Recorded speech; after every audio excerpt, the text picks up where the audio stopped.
brand new church. Now, I know you don't know, but I am in Bryant, Arkansas. Check this place out. Is this a sweet-looking campus or what? Tony Knight, our campus pastor, is kicking it down here, and it is a privilege to be in Bryant. The series is Where in the Word.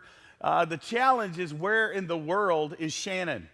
And I'm going to have this series, and I'm going to be all over the place, and I just want to say good morning to Bergman, good morning to Mountain Home. I want to say hey to Rebecca Bruce and Mountain Home. Good to see you there at the 9:30 service, and Jennifer Stone. Mike, thanks for running sound there. It's great to see John and Beverly.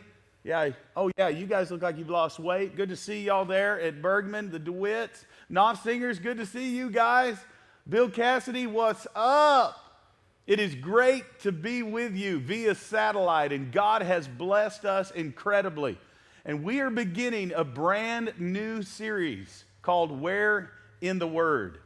Where in the Word? I can tell you this, God is going to do some incredible things in individual hearts and lives as we recognize the power found in this book, God's Word.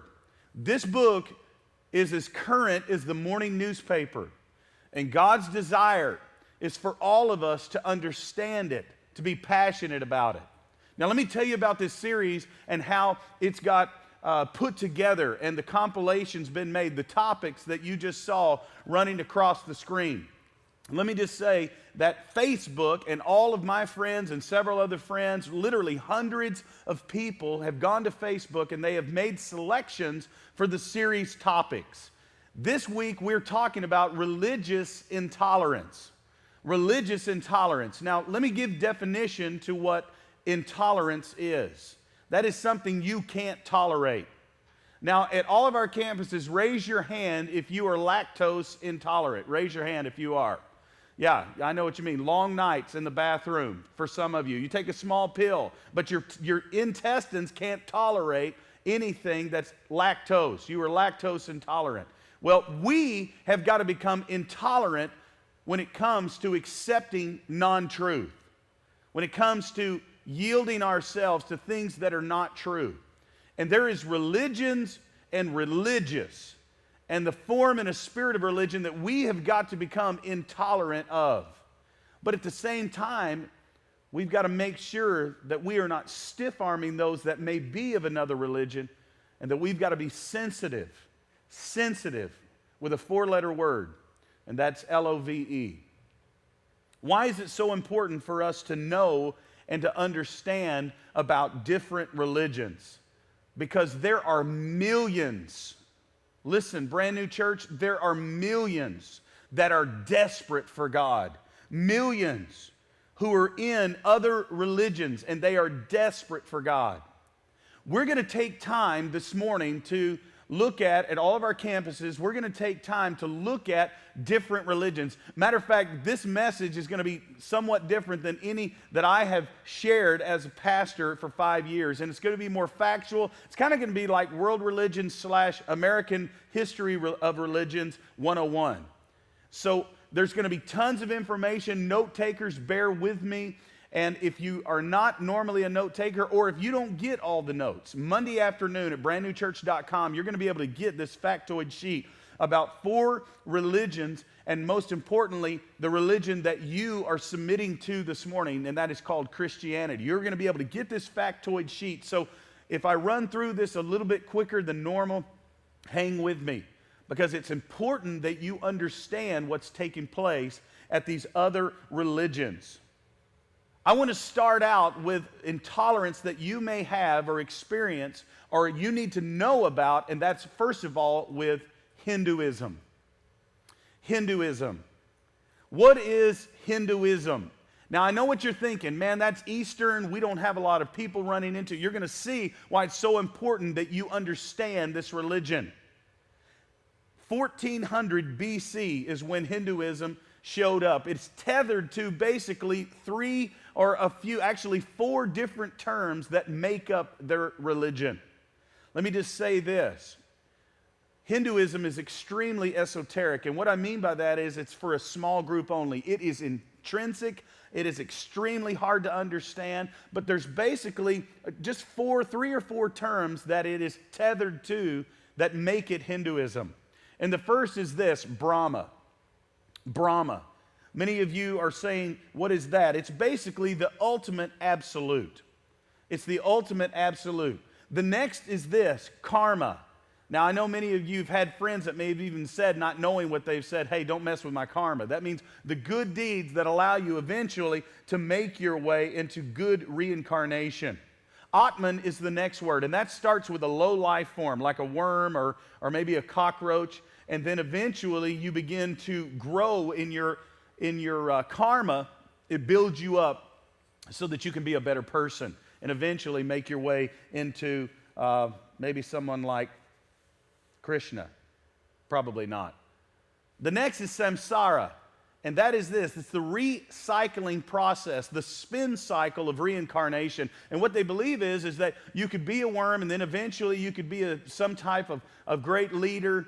And then if things don't go well, you go back into the spin cycle. That's why they have so many gods, because they believe that the reincarnated form of some of their relatives goes into an animal, and that's why they have no butchers.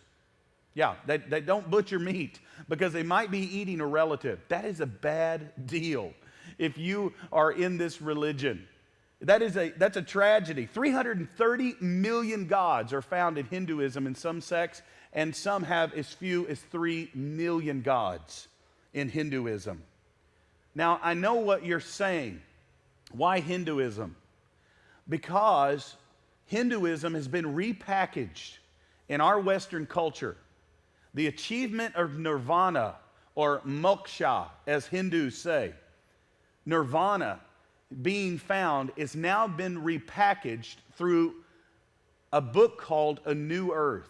Eckhart Tolle wrote the book, and now the pastor of that organization is Oprah Winfrey. Oprah has now taken Hinduism and basically in all of its forms and has sided and partnered with this guy named Eckhart Tolle, and he is teaching nothing short of Hinduism. Now, let me just tell you this. I've spent some time studying, and as I did, I read through much of the book, A New Earth, and can I tell you something? It is fruitcake city. And here's why. Because it teaches that there is no sin. It teaches that there is something called inherent dysfunction. I think, matter of fact, around page 8 or 9 of that book, it jumps off the pages, and it says that basically everyone is inherently dysfunctional, and it's not really your fault, so don't worry about your error. What a tragedy. Hinduism teaches basically the same thing, that if you stay true, your karma will go well, and then the next thing you know, there's no evidence of sin, rebellion, or forgiveness. And let me say this, Oprah's club of those that have jumped on board to the New Earth, last Monday night logged in 2.4 million people, logged in as they were in chapter 3 of this study. A tragedy. You need to know about Hinduism. The second in our world religion study is this, Islam. Look at your neighbor at all of our campus right now and say, Islam. Now look at your neighbor at all of our campuses and say Muslim. Because that is the same thing. The Islamic faith, and the product of that is simply this, Muslims. Now, if you're keeping score, I'll let you know this. Islam is the fastest growing religion in the world. It's the fastest growing religion in the American jail system. At every level of incarceration, Islam is the fastest growing religion.